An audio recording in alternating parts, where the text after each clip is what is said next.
It is our job today to get answers for them, not to play politics at their expense. Now, I know this happened in my district, so it's personal to me. I acknowledge that, but it could have happened in any of my colleagues' districts. It is our job to reassure this small community that here in Congress, on this committee, we will work to ensure the cleanup is completed and that we will not stop our questions and oversight until the health and environmental concerns of this community are addressed, because we do the same regardless of where it had happened. The House Subcommittee on Environment, Manufacturing, and Critical Materials finally held a hearing on the derailment in East Palestine, Ohio yesterday. That was Chairman Bill Johnson of Ohio's opening statement. Many were hoping to receive accountability and answers regarding the train derailment and subsequent environmental crisis. However, Jordan Cheriton, a journalist for Status Quo News, called the hearing a complete joke. Norfolk Southern was not present. It took half an hour to bring up widespread resident health issues with no mention of symptoms like dizziness, bloody noses, or chemical burns. Yeah, the crew at Status Quo and other journalists who have taken the time to stay on the ground in East Palestine have been reporting on a series of increasingly significant health responses to the crisis. And the idea that those more significant problems that people are reporting weren't even the focus of this hearing. And moreover, that the company responsible for the incident didn't even bother to show up. It's a real indictment, especially given how this particular tragedy occupied the news cycle for most of February, and conservatives really took ownership over the area as a Republican district that was being ignored by a Democratic administration. Trump visited, Biden still hasn't visited, Pete Buttigieg had a kind of failed, disastrous visit, and it really seemed like this was a cause that was going to maybe have retribution because it was being championed, perhaps but for political reasons, but whatever. It was being championed by at least one of the two major parties. And it is a little frustrating to see that now when the rubber is hitting the road and these hearings that could lead to some accountability are actually happening, that same energy that existed a month ago in using the people of East Palestine to highlight the failures of the state and its disaster response has completely gone out the window.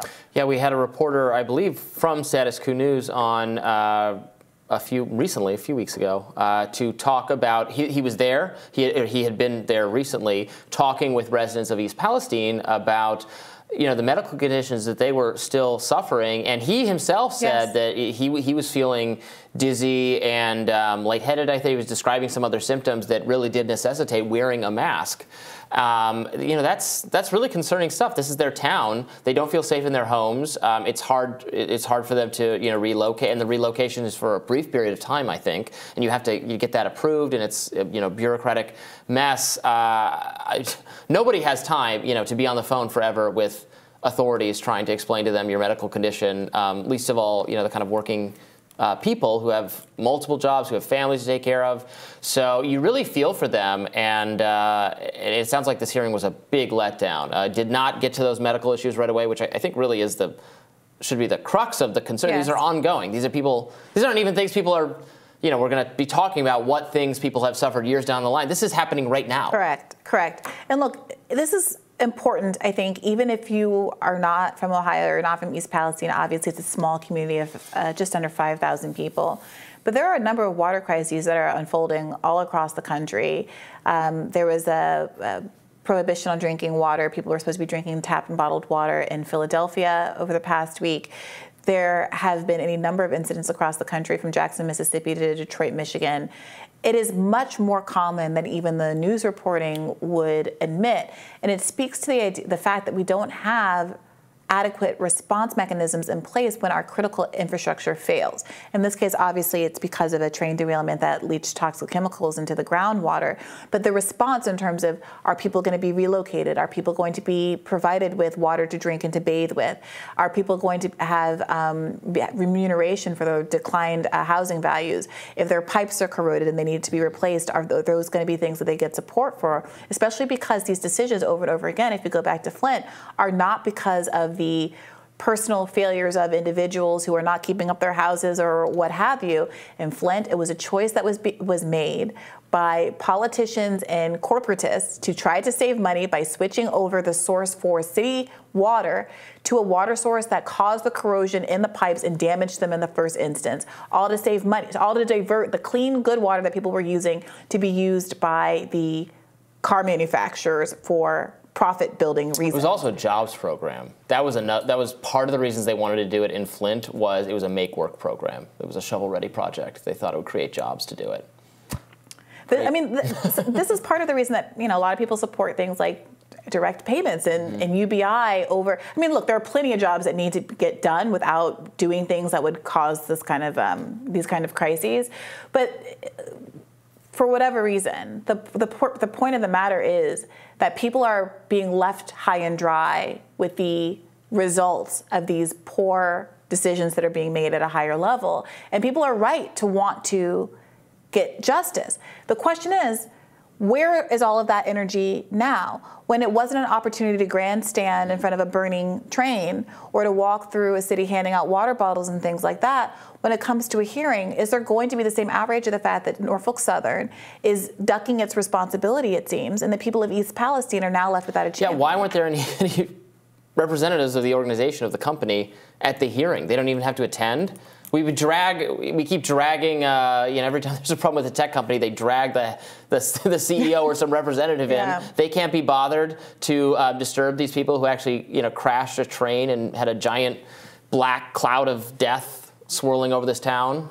Yeah, it is disturbing.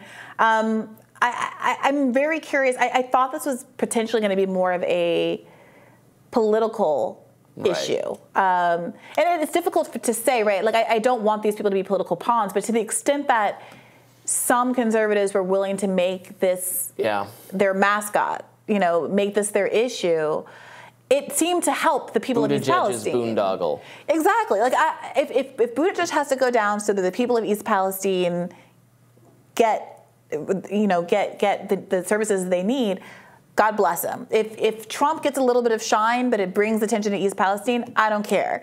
But it now seems like everybody has abandoned them. And maybe that'll change as electoral politics heats up. The news cycle is very brutal, very harsh. People, the national news, we're still covering it, but it's that this always happens. But right? this is exactly why. This is exactly why lobbyists are successful. Yeah. This is exactly why we're in a situation where we've had brake technology that could prevent some of the 1,000 derailments that happen every year from happening, but we don't have it implemented. It's not just an attention span issue from the media. It's an accountability issue from elected politicians. Because again, we saw the power that came from politicians trying to make this a political issue for them, and it was useful. And now it doesn't even seem like that is something that people are that invested in. So we'll continue to cover this story. I hope to have some folks from Status Coup back to update us about what's going on the ground going forward. That'd be wonderful. We'll have more Rising right after this.